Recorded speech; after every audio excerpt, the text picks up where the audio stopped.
আসসালামু আলাইকুম রহমতুল্লাহ। আনাস ইলেকট্রিক থেকে আপনাদের সকলকে শুভেচ্ছা ও অভিনন্দন। এই মুহূর্তে আমরা হাইব্রিড ইনভার্টার বা হাইব্রিড সিস্টেম নিয়ে কিছু কথা বলবো। এই যে হাইব্রিড সিস্টেমের ডিসি 6 কিলো ওয়াট বা 6000 ভি একটা ইনভার্টার, এটার সাথে যে প্যানেলগুলো ইউজ করা হয় 48 ভোল্ট সিস্টেমের, এটা আমার পাশে ডান পাশে দেখতে পাচ্ছেন।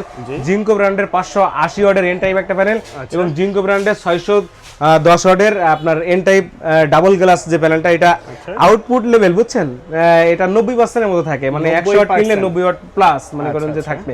এটা अवेलेबल আমাদের কাছে আছে। এটা হাইব্রিড সিস্টেম দ্বারা করতেছেন। স্ক্রিনে দেওয়া নাম্বারে ফোন দিন। কাজটা কি মূলত? পি টাইপ হচ্ছে আপনার থাকে না, ধরেন এটাতে 100 আউটপুট দেয়, কোনটা একটু কম দেয়, যেটা পি টাইপ সেটা একটু কম দেয় আর কি। হ্যাঁ, ঠিক আছে। এটাই আমাদের। তো এগুলা কিভাবে সেটআপটা করে? এগুলো হচ্ছে এই যে মূলত আপনারা দেখেন এই বড় প্যানেল দিয়ে হচ্ছে ইরিগেশন মানে পাম্পের কাজ করা হয়।